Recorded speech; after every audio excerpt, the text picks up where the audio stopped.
नमस्कार। बहुत स्वागत है आपका उस कार्यक्रम में जिसका नाम है हे प्रभु आनंद दाता, और आप एक और नया एपिसोड इसका देख रहे हैं। अपनी प्रतिक्रियाएं, रिएक्शंस हमारे व्हाट्सएप नंबर पर ज़रूर भेजें। आज जिस विषय पर हम अपने विद्वान वक्ता के समक्ष जिस विषय को रखने जा रहे हैं, किसी के सुझाव पर आधारित है जो ये कार्यक्रम नियमित रूप से देखते हैं। उनका आग्रह है कि चरित्र, इसकी परिभाषा क्या है, कैसे हम डिफाइन करेंगे कि ये चरित्र जो है अनुकरणीय है।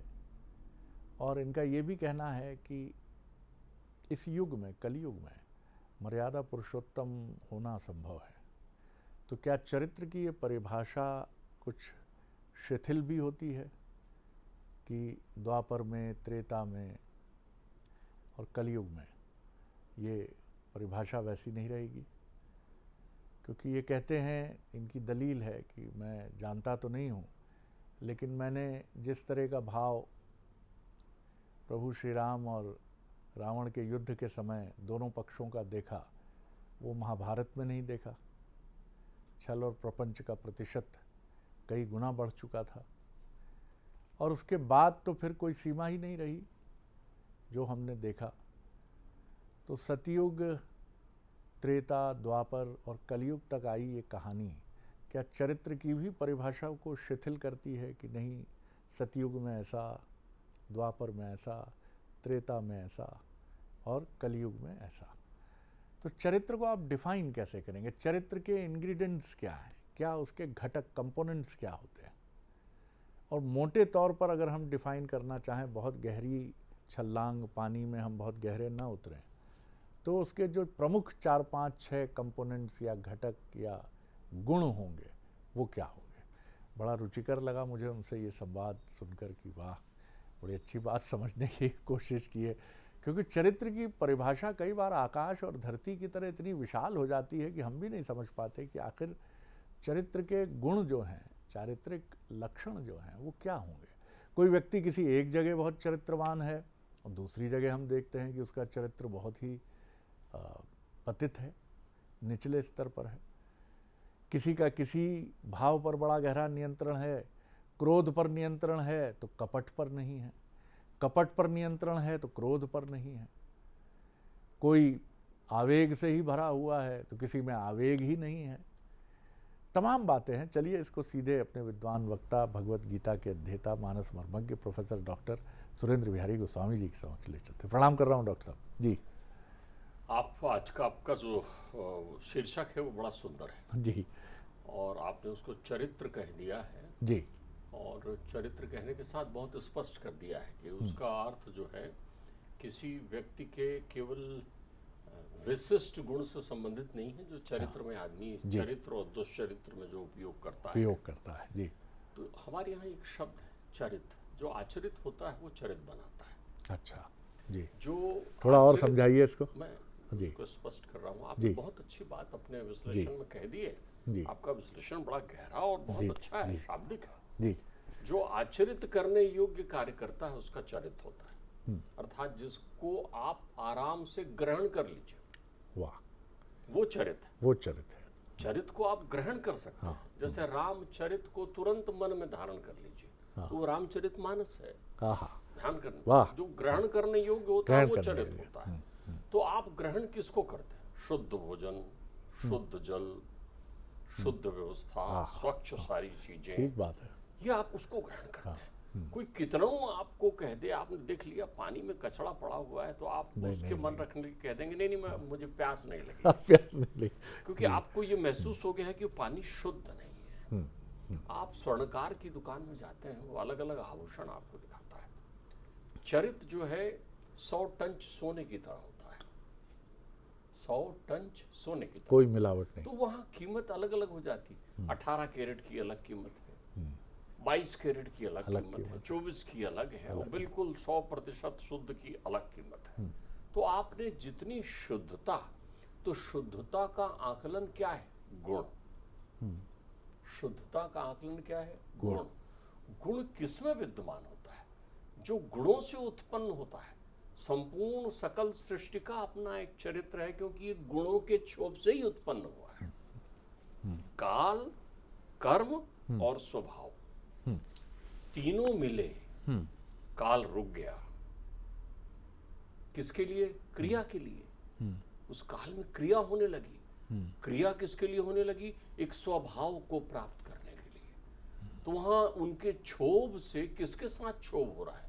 किसने काल को रोक दिया? तीन गुणों ने। ध्यान रखिए, जो त्रिगुणातीत है उसका अनंत चरित्र होता है। तीन गुण निश्चित है। आपने इनका उपयोग किया गुण। तो गुण केवल तीन ही हैं। तीन से, जैसे स्टैटिस्टिक्स के विद्यार्थी जानते हैं कि तीन में एन की घात कर दीजिए तो नवांक बन जाता है। 9 का अंक जो है, इधर से भी 9 है, उधर से भी 9 है, इधर से भी 9 है और इधर से भी 9 है। 9 न घटता न बढ़ता। इसलिए 3 का गुणांक वो इंडेक्स के मापन में कर लेते हैं, स्क्यूनेस निकालने में कर लेते हैं। सारी प्रक्रियाएं, हमारे अंक भी 1 से 9 ही हैं। शून्य तो अनंत है ना, विद्यमान है। अंक तो 9 ही है। इस 9 से आप अनंत संख्या बना लीजिए, लेकिन सहयोग आपको 9 का ही लेना पड़ेगा। 1 से 9। तो 9 तीन गुणों का नवांक होता है। 3 तिया 9। तीन गुणों की अद्भुत व्याख्या है। नवग्रह आप इसी से समझते हैं। नवधा भक्ति यहीं से उत्पन्न होती है। 9 द्वारों की शरीर बना हुआ है। शरीर की संरचना में भी इसके 9 द्वार हैं। 10वें द्वार में रोम छिद्र को आदमी गिनता है कि 9 द्वार है। 5 कर्मेंद्रिय के कर्म और 4 कर्मेंद्रियों के। तो अब आप एक समझिए कि 3 गुण हैं क्या? 3 गुणों से ही युग बनता है और हर युग का एक चरित्र होता है, क्योंकि वहां उस गुण की प्रधानता हो जाती है। बड़ी गहरी उस बात। गुण की प्रधानता हो जाती है। मैं थोड़ा उपनिषदी और वैदिक प्रक्रियाओं को बहुत सहज सरल बनाकर आपके हे प्रभु आनंददाता के दर्शकों को जो है वो आप्लावित और तृप्त करने का क्षुद्र प्रयास कर रहा हूँ, छोटा प्रयास कर रहा हूँ। आप समझिए, 3 गुणों की बड़ी सुंदर व्याख्या की है। सतयुग, सतयुग। देखिए, युगों में भी गुण की प्रक्रिया आती जाएगी। सतयुग माने जहां पर केवल सत्गुण ही प्रधान हो। अच्छा, वो सतयुग है। सत्युग। सत्गुण का अर्थ होता है निर्मल मन, बुद्धि निर्मल, विवेक निर्मल, भक्ति निर्मल, वैराग्य निर्मल। लेकिन अब युग तो तब दिखेगा ना जब महतत्व यानी प्रकृति आएगी। तो थोड़ा कुछ तो मिलान करना पड़ेगा ना। तो वहां पर भी कहीं ना कहीं राक्षसों का आधिपत्य होता है, अर्थात थोड़ी मात्रा में। 24 कैरेट का सोना सतयुग है। 24 कैरेट का सोना सतयुग है। उसमें यानी थोड़ी मात्रा में, बहुत थोड़ी मात्रा में रजोगुण होता है, अहंकार का आधिपत्य होता है, आस्तित्व की लड़ाई हो जाती है। जल में प्रभु सत्ता स्थापित कर लिया है हिरण्याक्ष ने, पृथ्वी को बंधक बना लिया है, युद्ध के लिए ललकार रहा है। ऐसे दैत्य उस समय आते हैं अलग अलग स्वरूपों में। ये सत्य युग है। लेकिन वहां तप प्रधान है, साधना प्रधान है, अपेक्षा कुछ नहीं है, कोई भी विकार वहां विद्यमान नहीं है। अब देखिए, त्रेता युग का नाम कितना सुंदर है। तीनों है वहां, रजोगुण, तमोगुण, सतोगुण। लेकिन वहां प्रधानता सतोगुण की है। अच्छा, प्रधानता। अब आवरण बन रहा है, खाली सोना अब जेवर का स्वरूप ले रहा है, श्रृंगार होगा वहां। सुंदर बढ़िया जो दुनियादारी है उसमें सजावट दिखाई पड़ने लगेगी। तो वहां पर सत्ययुग, सतोगुण की स्थिति बहुत अधिक होती है। ऐसा व्यक्ति जिसमें कोई विकार ना हो, परम सज्जन हो, वो सतयुग में होता है। आप चरित्र को भी लेते जाइए, उसके कैरेक्टरिस्टिक मिलेंगे आपको उसमें। वो चरित्र अनुकरणीय होता है, अनुसरण करने, वो सतयुग में मिलता है। वो सतयुग में होता है। तो सतयुग प्रत्येक व्यक्ति के साथ होता है ना। जो सतोगुण की अधिकता लेकर रहता है जीवन में, उसका चरित्र अनुकरणीय है, अनुसरण करिए उसका। वो महापुरुष है, पुरुष नहीं है, वो महापुरुष है। अब आ गया आप त्रेता युग में। तो त्रेता युग की विशेषता में तीनों गुण हैं, लेकिन वहां बहुतायत मात्रा में सत्व गुण है। वहां मर्यादा होती है, वहां अनुशासन होता है, वहां जीवन जीने की एक दिशा और दशा होती है।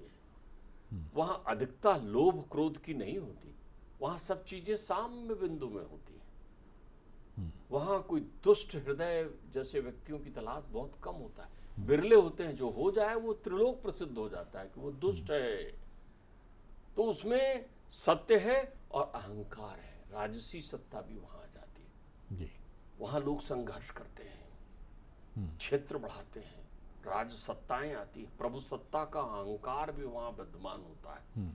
वहां लोग अश्वमेध यज्ञ करने लगते हैं, अपनी सीमाएं बढ़ाना चाहते हैं, विकास बढ़ाना चाहते हैं, अपने शक्ति का प्रदर्शन भी करना चाहते हैं। ये महाभारत का युग हुआ नहीं, ये अभी इसके बाद महाभारत में कहाँ पहुंचे। और जी। थोड़े मात्रा में तमोगुण होता है।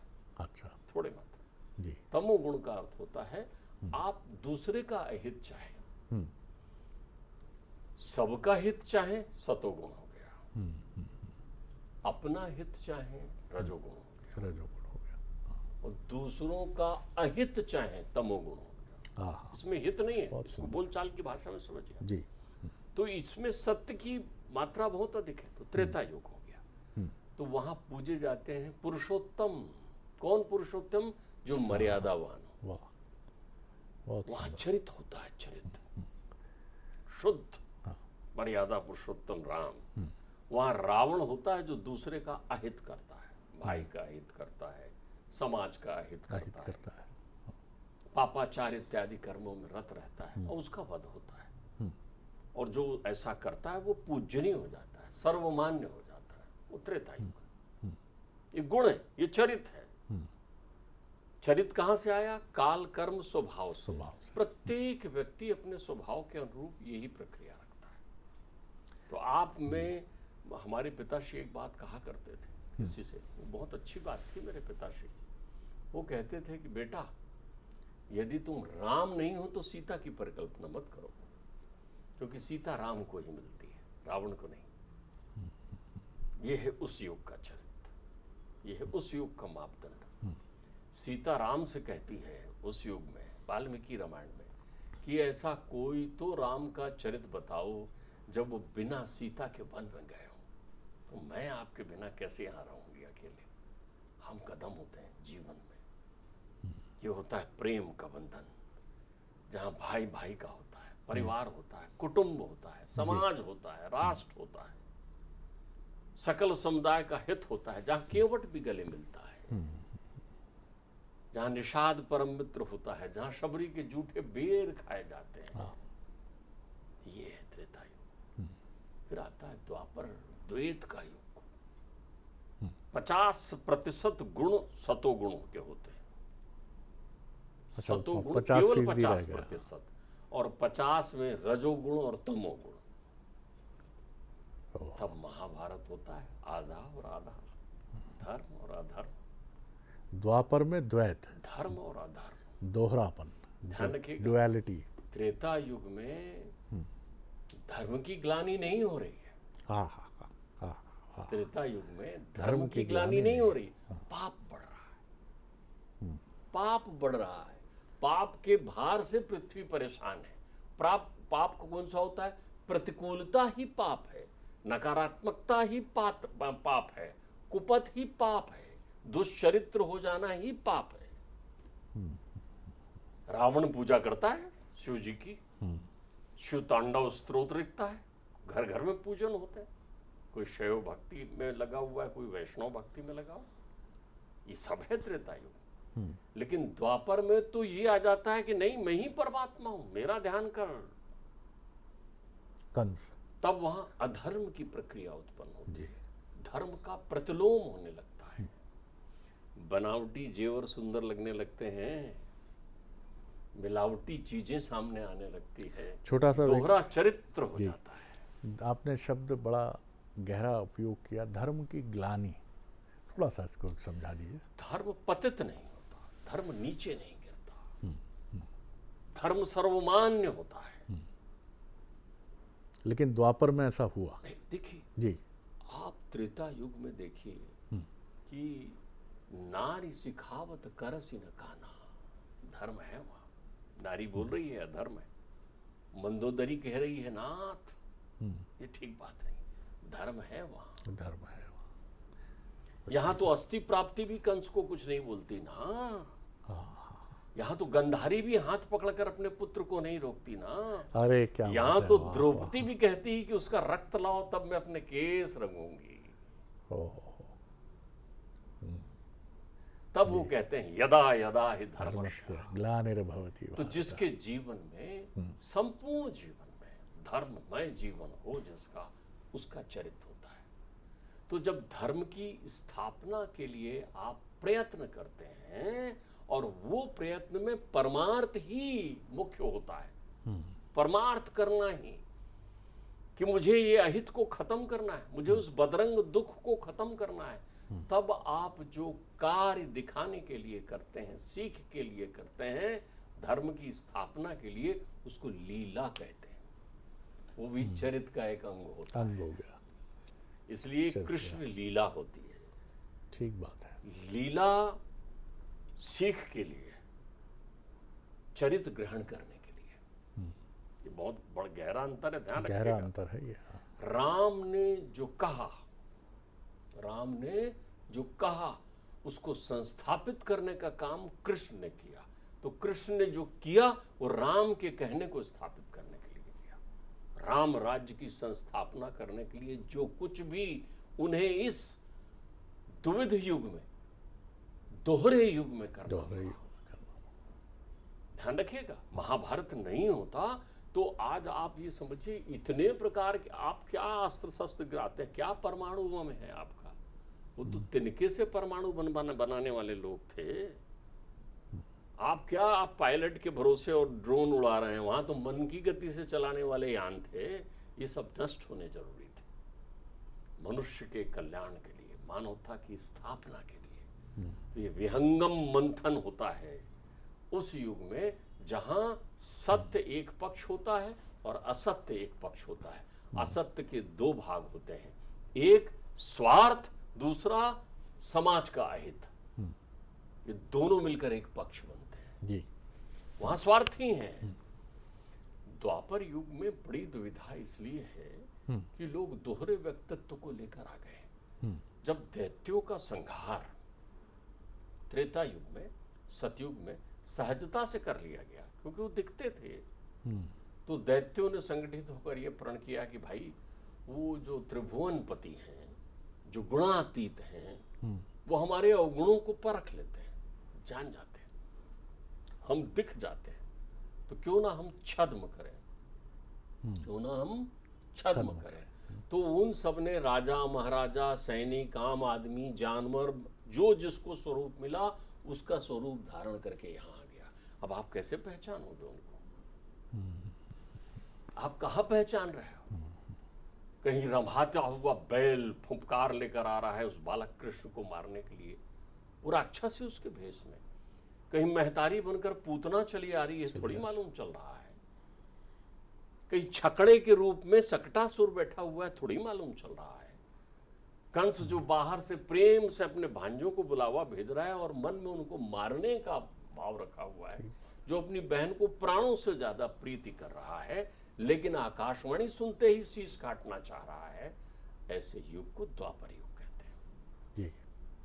तो यहाँ चरित्र लीला के रूप में होता है जी। इसलिए इस युग के रहस्यों की परतों को समझे बिना आप नहीं समझ सकते। दोहरे व्यक्तित्व को आपको साफ समझना पड़ेगा जी, फिर आगे बढ़े हम। लेकिन जब लेकिन जब एक युग कर्म युग आता है, इसको कहते हैं करजुग।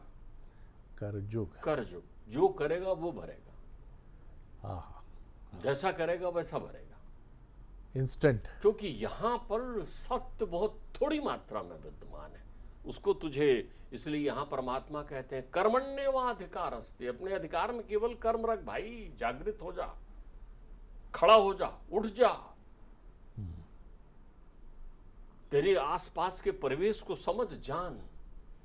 जहां तीन गुणों को समझने के लिए तीन रास्ते तेरे पास होते हैं, ज्ञान का, भक्ति का, वैराग्य का। ज्ञान का समझ,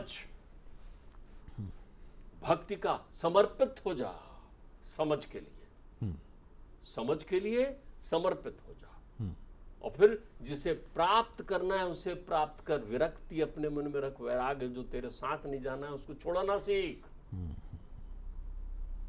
जिसे बटोर बटोर के तिजोरी में रखा है वो तेरे किसी काम का नहीं है, किसी काम का नहीं है।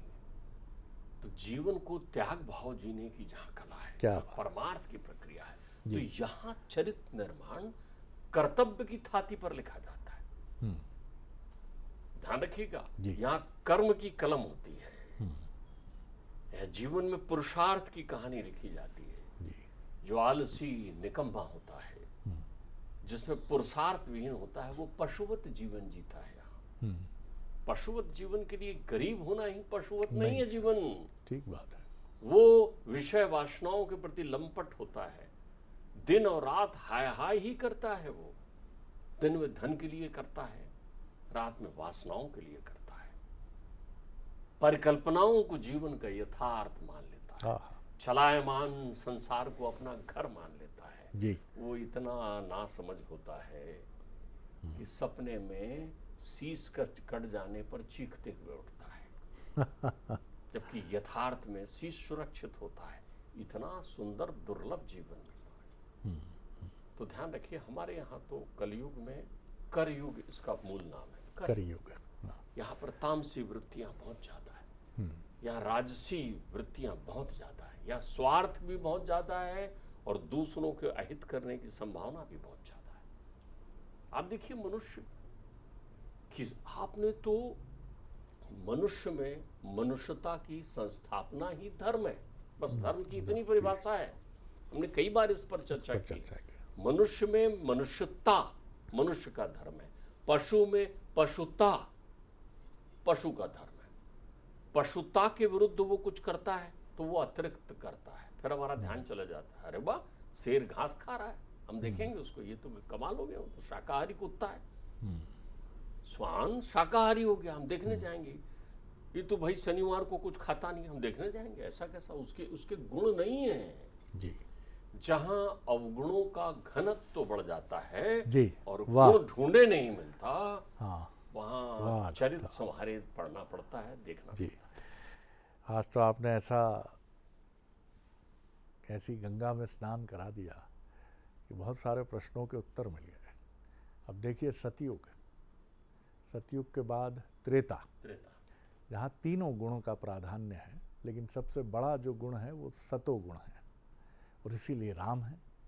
और वहाँ कितनी सुंदर डॉक्टर साहब ने व्याख्या की कि वहाँ धर्म है, इसीलिए रावण के घर में भी धर्म की गूंज सुनाई देती है, विभीषण के मुख से, मंदोदरी के मुख से, और भी जो भाई हैं पुत्र हैं, यदा कदा हम सुनते हैं उनके बारे में भी कि उन्होंने भी कहा कि उचित तो नहीं है, लेकिन अब चूँकि पिताश्री भ्राताश्री आप युद्ध में हैं तो हम भी लड़ेंगे, उचित तो नहीं है, ये धर्म बोल रहा है। और फिर आता है इसके बाद द्वापर, डुअलिटी, यहाँ पर साफ बट जाता है मामला। इसलिए यहाँ कोई मंदोदरी नहीं मिलती, कोई विभीषण नहीं मिलता। पूरी महाभारत में कितनी सुंदर व्याख्या डॉक्टर साहब ने की कि गांधारी अपने सतित्व धर्म का तो अद्भुत पालन कर रही हैं, नेत्रहीन न होते हुए भी पट्टी बांधे रहती हैं, लेकिन कभी ये नहीं कहती कि रोक देते हैं दुर्योधन को, रोक देते हैं कौरवों को। यहाँ वो धर्म नहीं है पहले वाला, त्रेता वाला, वो नहीं है यहाँ, यहाँ बदल गया है। और फिर आता है कलियुग, जैसे कर्म करेगा वैसा फल देगा भगवान, ये है गीता का ज्ञान। कितनी सुंदर बात डॉक्टर साहब ने, ये तीन ये सूत्र, अगर चार सूत्र हम पकड़ लें कि यहाँ का धर्म यही है कि जो करोगे वही पाओगे, परिश्रम तो परिश्रम का तुरंत फल मिलेगा, भक्ति तो भक्ति का तुरंत फल मिलेगा। और जहाँ वृत्तियाँ, क्योंकि यहाँ बहुत वृत्तियाँ नकारात्मक हो चली हैं, तो इसीलिए नाना प्रकार के दुख हमें कलियुग में नजर आते हैं। रौ नर्क बन जाता है यही संसार। डॉक्टर साहब बहुत आनंद आया आज आपको सुनते हुए। ऐसी भाव गंगा में स्नान था, भाव नर्मदा में स्नान था कि क्या बात है। अगले एपिसोड में एक और विषय लेकर उपस्थित होंगे।